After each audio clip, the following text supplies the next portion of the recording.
Kita akan melanjutkan kembali pengajian kita di dalam kitab Sharh Shalikinnya halaman 33 jilid yang ketiga. A'udzu billahi minasyaitonir rajim. Bismillahirrahmanirrahim.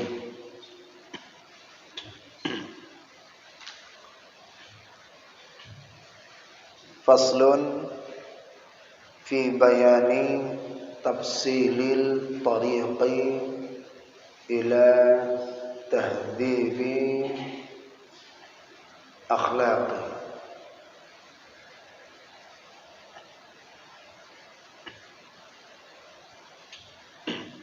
Faslun fi bayani tafsilil tariqi ila tahdhibil akhlaqi. Ini suatu fasal pada menyatakan perceraian, jalan yang menyampaikan kepada membanyakkan akan segala perangainya itu. Ini suatu fasal pada menyatakan perceraian, pemisahan. Jalan yang menyampaikan kepada membanyakkan akan segala perangainya itu.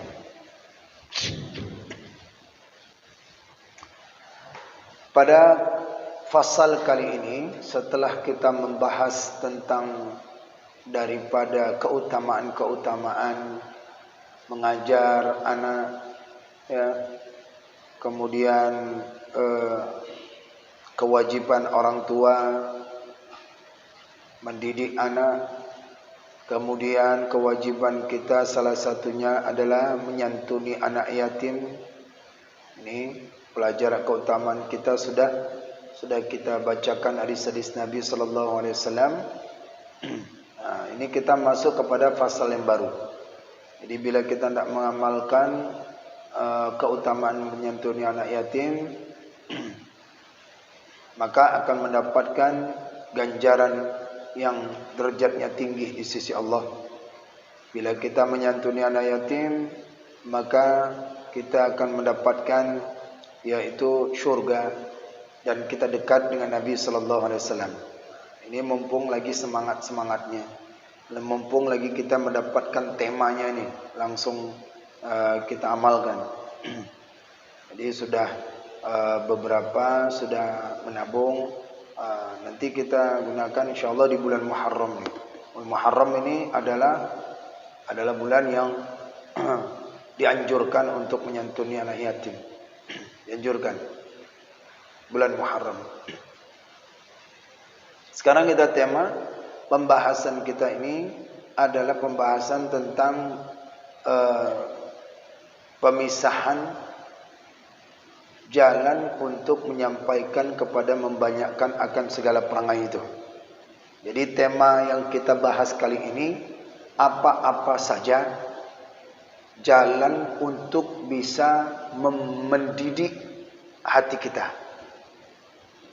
Ya, jalan untuk mendidik hati kita dengan akhlak yang baik, supaya bisa sampai kepada Allah.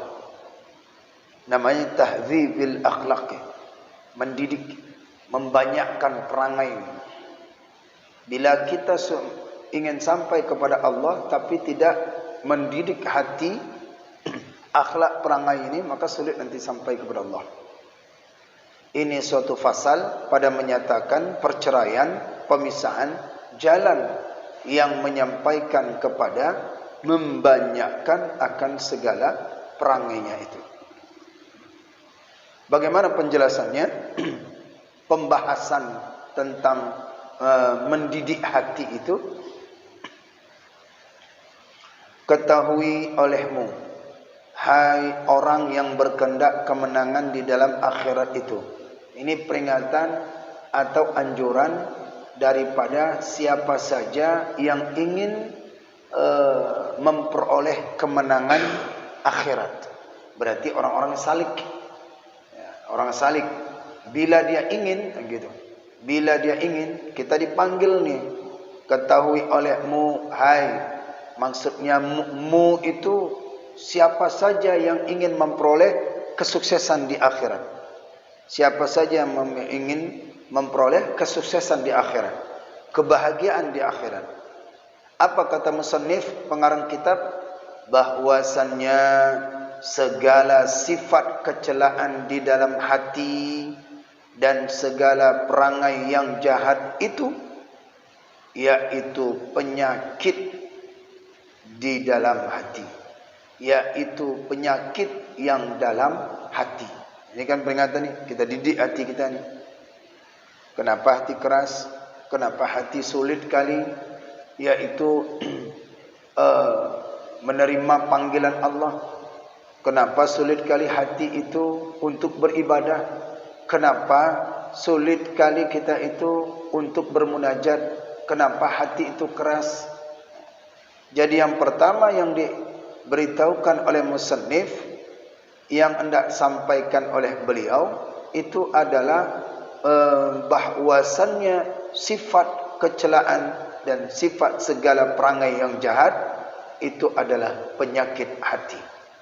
Bila ingin mencapai kemenangan akhirat, kesuksesan di akhirat, hilangkan tu penyakit hati. Hilangkan itu adalah sifat-sifat daripada kecelaan dalam hati dan perangai yang tak baik, yang jelek. Maka itu disebut dengan adalah penyakit hati. Penyakit hati disebut dengan maradun, penyakit. Maradun qulub, jadi penyakit hati. Apa nasihat beliau? Syekh Abdul Samad Al-Falambani, maka seyogyanya bersungguh-sungguh mengobati akan segala penyakit yang di dalam hati itu. Berusahalah, bersungguh-sungguh, ada kemauan, ya. Jangan sampai kita ini tidak mau ada kesungguhan. Ketika penyakit tubuh kita saja, cepat-cepat kita pergi ke dokter. Ada sedikit sakit, cepat kita ke dokter. Sakit gigi, cepat kita ke dokter. Luka badan kita, cepat kita ke dokter. Tapi ketika ada penyakit hati, kita sia-siakan, kita tunda-tunda. Tidak ada kesungguhan. Berobat dengan dokter sungguh-sungguh. Apa yang disarankan oleh dokter, enggak ada ngelawan. Artinya iya, apa yang direkomendasikan oleh dokter kita turutin. Tapi ketika hati kita berpenyakit, hati kita keras, hati kita memiliki perangai yang jelek, maka kita diam saja. Maka nasihat daripada Syekh Abdul Samad Al-Falambani ini adalah, yaitu sungguh-sungguhlah kamu obatin, ya, obati daripada penyakit hatimu itu. Pasti ada penyakit hati, tidak mungkin tidak ada. Ada penyakit hati kita. Penyakit hati itu macam-macam. Seperti yang kita pelajari sebelumnya, bisa jadi hasad, bisa jadi sombong, bisa jadi sum'ah, bisa jadi ujub, dan lain-lain sebagainya. Bisa jadi penyakit hati itu adalah cinta dunia, ya. Sulit beribadah, itu penyakit hati. Sulit untuk ngaji, itu penyakit hati. Maka diobati. Obatinya apa? Nanti akan dikasih tahu resepnya oleh Syekh Abdul Samad Falambani, mengutip daripada perkataan para ulama-ulama. Inilah bagaimana cara jalannya kita itu untuk bisa mengobati hati kita itu. Perlu guru. Karena guru lebih tahu tentang daripada penyakit hati daripada muridnya. Dan itu kita harus cari guru yang benar. Bagaimana cari guru yang benar? Mursyid, itulah yang guru. Nanti kita akan bahas ke depannya. Itu semua adalah penyakit yang ada dalam hati. Seperti engkau bersungguh-sungguh mengobati akan penyakit yang pada zahir badanmu itu. Ya? Baru kita bilangkan, bagaimana engkau sungguh-sungguh mengobati badanmu, tubuhmu yang nampak seperti ini. Ya, begitu sakit kepala langsung cepat, begitu sakit kaki cepat, begitu batuk kita cepat, ya, begitu flu kita cepat berobat. Seperti itulah engkau cepat sungguh-sungguhkan untuk mengobati hatimu. Maka tidak sembuh penyakitmu yang pada zahir badanmu itu, melainkan dengan obat yang engkau ambil daripada tabib yang mahir. Tabib yang mahir, dokter yang profesional. Nah, itu yang mahir. Jadi dokter yang memang udah andal, ya, atas orang-orang yang berobat semua. Padahal engkau mengambil obatnya di situ. Nah, artinya bagaimana itu? Yakni daripada tabib yang telah biasa mengobati akan penyakit itu. Nah, ini penyakit dalam tubuh kita pasti tanya kepada orang yang ahlinya. Penyakit jantung, penyakit usus, penyakit gatal-gatal, ya berobat kita kepada yang ahlinya, yang andal, yang memang dia itu memang kerjaannya demikian. Itu penyakit pada zahir, pada tubuh kita. Sungguh-sungguh. Seperti itulah engkau bersungguh-sungguh. Kalau penyakit di dalam tubuh kita bersungguh-sungguh, maka penyakit batin pun demikian. Mana dia? Dan demikian lagi penyakit yang batin di dalam hati itu, maka yaitu tidak sembuh ia, melainkan dengan obat yang engkau ambil daripada gurumu yang mursyid, yang mahir. Ia akan mengetahui ilmu tasawuf.